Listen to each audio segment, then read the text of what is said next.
2 साल की उम्र के बाद भी अगर कोई बच्चा ब्रेस्ट फीडिंग कर रहा है तो लोग अक्सर क्या कहते हैं, अब तो छुड़ा दो, बच्चा बड़ा हो रहा है। लेकिन क्या सच में 6 महीने के बाद माँ का दूध जरूरी नहीं रहता, या फिर ब्रेस्ट फीडिंग जितनी लंबी चले उतना ही बेहतर होता है? देखो, अगर आप भी न्यू मॉम है या आपके घर में छोटा सा बच्चा है तो ये बात आपको जरूर जान लेनी चाहिए। पता है यहाँ पर सबसे बड़ा मिथ क्या है? यही कि 6 महीने पूरे होते ही ब्रेस्ट फीडिंग बंद कर देनी चाहिए, जबकि ऐसा बिल्कुल भी नहीं है।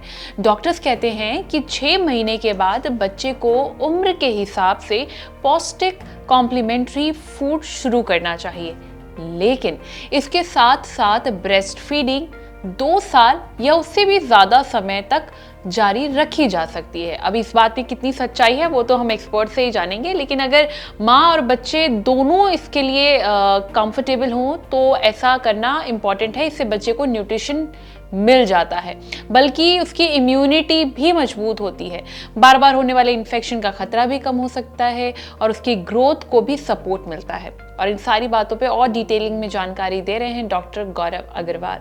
जैसे कि बच्चा जब छोटा होता है और 6 महीने से छोटा होता है तो बच्चे के लिए माँ का दूध ही सर्वोच्चतम आहार है।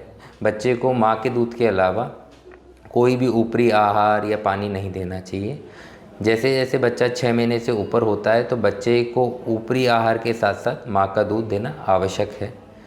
जब भी आप ऊपरी आहार दे रहे हैं वो भी बच्चे को पौष्टिक दें। साथ साथ माँ का दूध बच्चे की प्रतिरोधक क्षमता, बच्चे को पोषण एवं बच्चे की और माँ की भावनात्मक जुड़ाव को जारी रखता है। जब बच्चा 1 साल का हो जाता है तो हम ये बोलते हैं कि धीरे धीरे बच्चे को खाना ज़्यादा बढ़ाना होता है, पौष्टिक आहार है ना, ऊपरी आहार ज़्यादा देना होता है। पर उसके साथ साथ WHO जो हमारी सेंट्रल ऑर्गेनाइजेशन है, साथ साथ इंडियन अकेडमी ऑफ पीडियाट्रिक्स, ये बोलती है कि कम से कम 2 साल तक माँ का दूध या स्तनपान जारी रखना चाहिए। साथ साथ बच्चे को ऊपरी आहार देना चाहिए और बच्चे की जो वृद्धि है और साथ साथ बच्चे का जो ऊपरी आहार का पोषण है ना, बच्चे का जो न्यूट्रिशन है वो अच्छे से रहना चाहिए।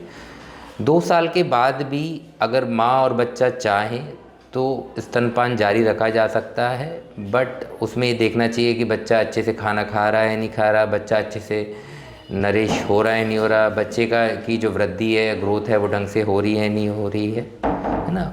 धीरे धीरे 2 साल के बाद स्तनपान या ब्रेस्ट फीडिंग को छुड़ाया जा सकता है। इसको एकाएक बंद नहीं करना होता, धीरे धीरे आप बच्चे की फीड एक एक करके दिन में बंद करें, बच्चे का थोड़ा सा माइंड डाइवर्ट करें खेल में, फैमिली टाइम में, जिससे बच्चा धीरे धीरे इस चीज़ को एडजस्ट कर पाए और साथ साथ दोनों को ही तकलीफ़ ना हो, ना तो माँ को ना बच्चे को, क्योंकि एक साथ बंद कर देंगे तो माँ को भी स्तन में सूजन आने का और ये सब चीज़ें हो सकती हैं और साथ साथ बच्चे को भी एकदम से सब कुछ करेंगे तो चिड़चिड़ाहट और परेशानी हो सकती है।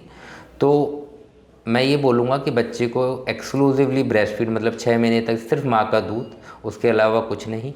6 महीने से 12 महीने तक बच्चे को माँ का दूध, उसके साथ साथ पौष्टिक आहार, ऊपरी पौष्टिक आहार और 2 साल तक माँ का दूध, उसके साथ साथ पौष्टिक आहार, जिससे बच्चे की वृद्धि और ग्रोथ अच्छे हो पाए और 2 साल के बाद उसको छुड़वाया जा सकता है अगर माँ और बच्चा चाहें, बट वो भी धीरे धीरे करना चाहिए। तो आई होप डॉक्टर अग्रवाल के बताए हुई बात से आपका ये मिथ तो दूर ही हो गया होगा कि 6 महीने बाद ब्रेस्ट फीडिंग बंद कर दो या 1 साल बाद ब्रेस्ट फीडिंग बंद कर दो, जबकि अच्छा और प्रॉपर न्यूट्रिशन तो माँ के दूध में ही होता है। इस वीडियो को लेकर आपकी क्या राय है कमेंट करके जरूर बताएं और हेल्थ से जुड़े इस तरह की और भी वीडियोस के लिए लाइक एंड सब्सक्राइब करें thehealthsite.com।